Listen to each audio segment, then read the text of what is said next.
welcome Matt Hill.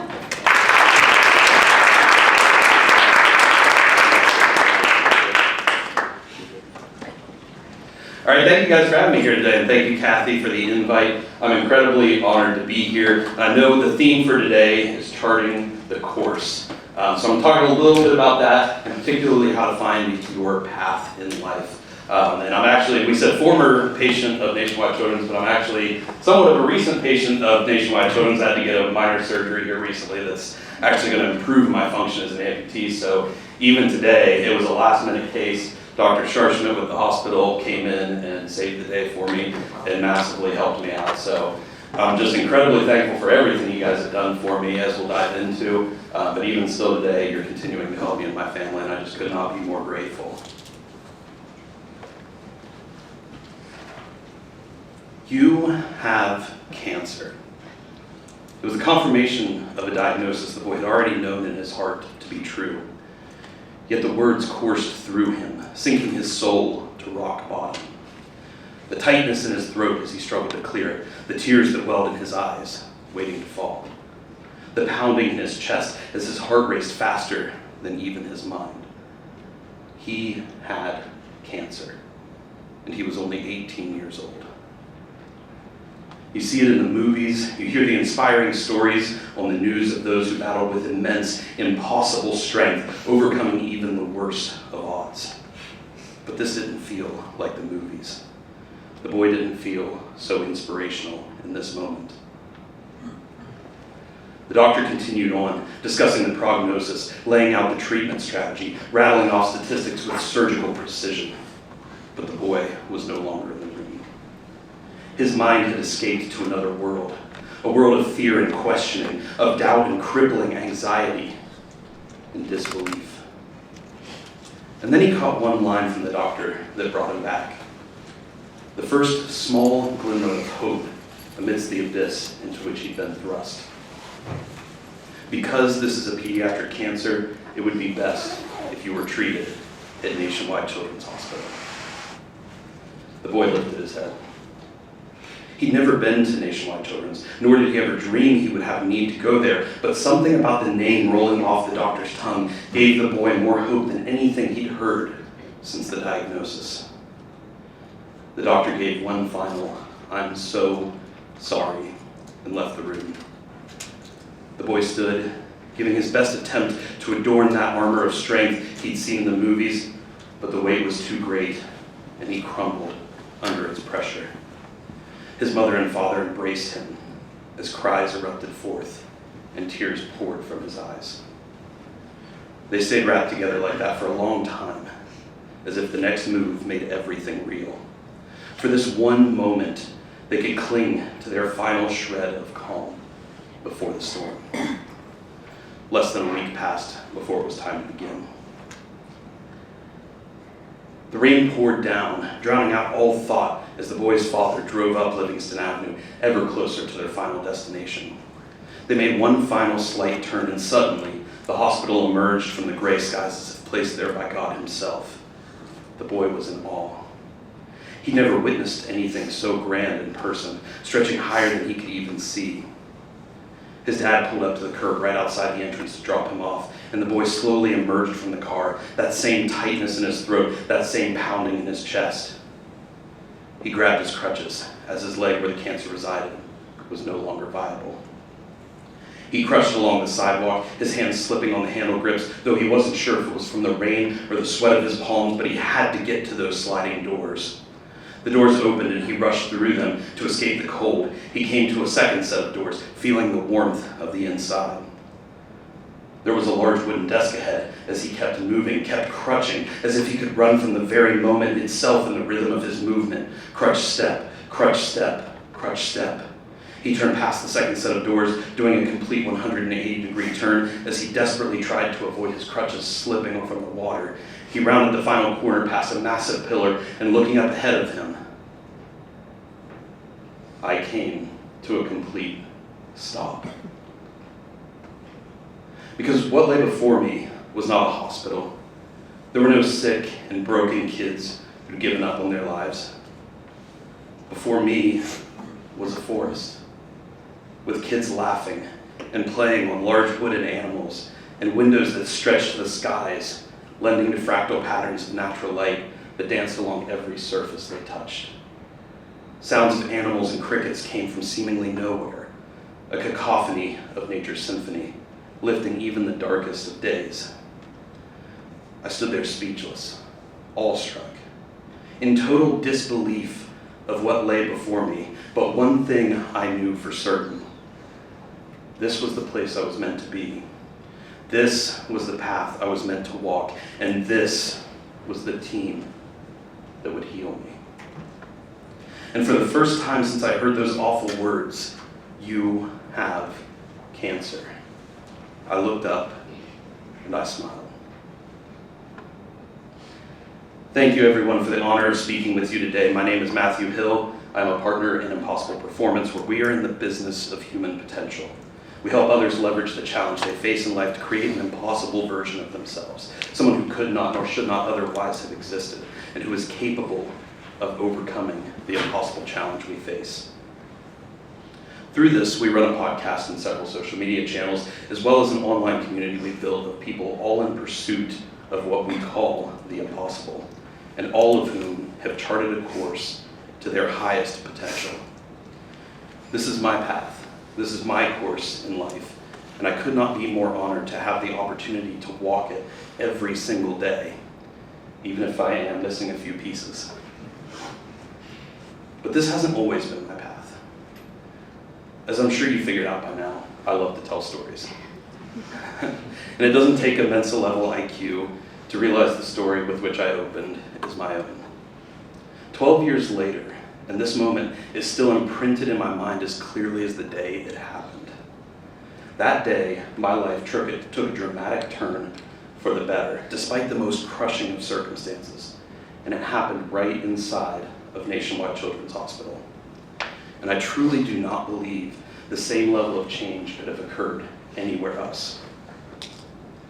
But how could a hospital do so much to impact my mental, physical, spiritual, and emotional health just by walking through its front door? They did this by giving me a path forward. Despite the turmoil and confusion and chaos that comes with a childhood cancer diagnosis, Nationwide Children's gave me a path forward. The facility and the people within gave clarity amidst the chaos. I mean, they literally even told me to follow the blue path until I got to the purple path. They took me to imaging so I could get my scan that day. It's actually pretty helpful when you first get it. That year was the hardest I've ever faced. 9 months of intensive chemotherapy, receiving an amputation of my right leg, and developing a life-threatening septic infection when the chemotherapy overwhelmed my body's defenses. I ultimately spent 5 days on what's called ECMO in the Nationwide Children's PICU. And I can see some of you know what that is. While relatively commonplace in many large healthcare systems today, 12 years ago, ECMO was a shot in the dark. And NCH was one of a handful of health systems working to pioneer and perfect its use.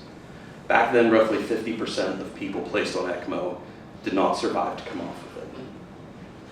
Of that percentage, many more suffered severe mental and physical impairments, leaving them handicapped and dependent, but alive. I will never forget the moment I woke from ECMO.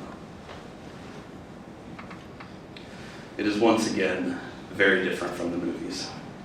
I remember the confusion, the disorientation, the fear, the anxiety, the doubt. But one emotion cut through everything else like a searing knife, and that was love. The love, the joy, the tears my parents wept, tears I couldn't possibly understand until I became a father myself. As they saw life in their son's eyes for the first time in weeks. And it once again provided me a path forward. That same day, I remember desperately wanting to itch my nose, but my body had atrophied to the point I couldn't even raise my own arm. My father had to do it for me. Later, I was given physical and mental status exams. I failed first grade level acuity tests repeatedly, and my physical assessment was even worse, being informed that it would take at least 6 months of inpatient rehab if I ever learned to walk again. It would have been so easy to slip into the hopelessness of it all and allow the ensuing negative emotion to consume me. But it didn't, because I had a path forward. The love of my parents, my family, my friends, my best friend who is now my wife, my community, the global network of prayer that had formed around my care, and the team at Nationwide Children's, this team in front of me today, gave me a path forward. It gave me something and someone to fight for. My father in particular was a key player in this area.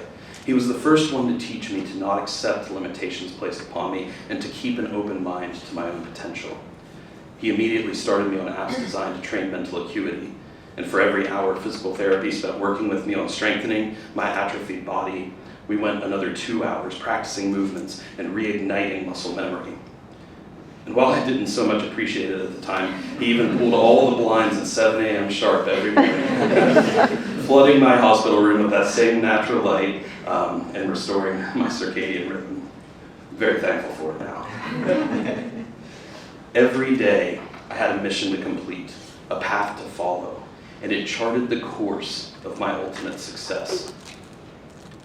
In just 2 months after waking from that coma, patient transport pushed my wheelchair to those same glass sliding doors that first changed my life nearly 1 year prior.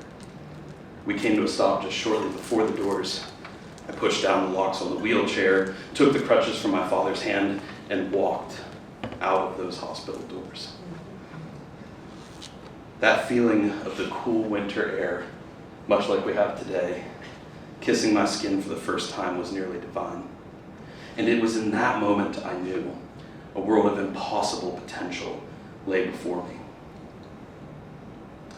Now, I do wish I could stand here and tell you a fairy tale story of how I never looked back from that moment and continued to push on every day of my life toward that potential, as I am now so blessed to do. But simply, that would not be true. For a long time, I fell off that path that had given me so much purpose. Sometimes we do end up on the wrong path. You see, when you go from fighting for your life every single day with your whole heart and your whole spirit simply to stay alive and build yourself back from nothing, it gives you purpose that nearly nothing else will. And it is immensely challenging to find that same level of purpose in day-to-day life. In the span of 24 hours, I went from fighting for my life to what we call normal life, and it left me feeling completely empty. I got a job, I went on to college, and essentially pressed play on the same life I had paused 1 year prior. Everyone around me was so happy, so thankful for my survival, for the opportunity I had before me. Everyone but me. And what's worse is I felt like I should be happy. I should be thankful. I survived impossible odds and came out the other side nearly whole. But what I didn't know at the time is that I was anything but whole. You see, while I had spent so much time, energy, and focus on rebuilding my mental and physical capacity, I had totally neglected my emotional and spiritual domains, two of the vital domains of performance. Every time I closed my eyes, the dreams I witnessed during my coma came surging forth like a nightmare imprinted on my mind's eye. I couldn't escape them. None of my peers could relate to them, and I couldn't bear the thought of sharing them with another soul. I had never felt so alone in my entire life. Here I was, an 18-year-old boy who had just spent an entire year becoming more intimate with my own mortality than most experience in decades of life. How do you relate that to another peer in college? How do you find a path forward in that? There were answers to those questions had I chosen to pursue them, but at the time I didn't. Instead, I chose to run from them. I chose escape and traveled down some dark paths that consumed me, solely driven by the need to escape my own reality. For a long time, I struggled to even speak about this part of my story for the shame I felt in its truth. But the more I've grown in recent years, the more I'm able to look back on that kid with a renewed sense of empathy. He was on the wrong path, but he was still moving forward, trying to survive any way he could, and it was that path that would lead him to the exit of a new purpose he so desperately needed.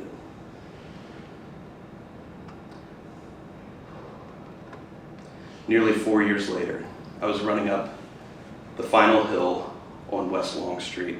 I know some of you know what that hill's like. I know Scott knows what that hill's like. And I got my first glimpse of what I had spent the previous 13 miles searching for, the finish line. Ever since I had my leg amputated, I had dreamed of running a half marathon. As a kid who could barely walk at the time, it seemed as if that level of distance was certainly outside the realm of possibility.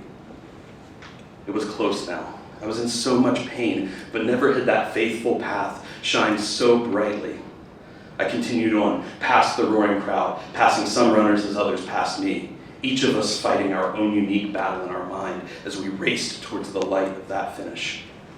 I heard them announcing the name of each runner crossing, the victory of each runner flooding me with emotion. The moment became fully surreal, and the only thing that seemed to cut through was the cadence of my prosthetic and my foot driving to the beat of our race.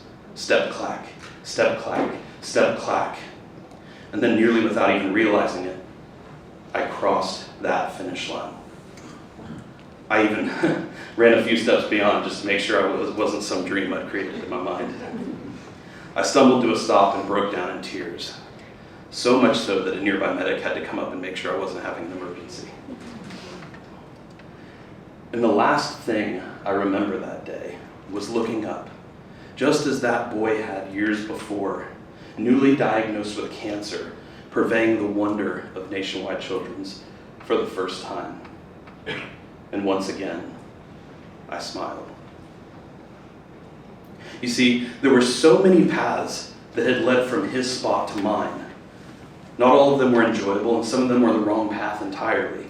But the one thing I can always be proud of, and the one thing I would urge us all to keep in mind for the future, is that I never stopped moving forward. That was the one consistent key that led me not only to finding the right path, but charging down it to the degree with which I had. You see, when we chart our course for life, we often know, and should know, where we would like to end up, what we would envision the outcome to be. But what we can never know is every wave and storm that will come along the way. Every moment we will be confused by the map and fall off course entirely. These things will come, and we have to welcome them as part of the journey. But if you do just one thing, keep moving forward. Keep being impossible, as we would say, and you will find your destination. It may not be the destination you had originally envisioned, and actually in most cases it will be far grander than you would have ever allowed yourself to believe. But you will find it as long as you keep moving forward down your path, just as Nationwide Children's taught me and so many other kids to do every single day. I want to thank each of you for the opportunity to be here today. It is a true gift and an honor to be able to share my story and our message with you, because the work you do is changing lives. And I'm going to repeat that. The work you do every single day is changing the lives of kids who need it the very most. And I believe that deserves its own round of applause.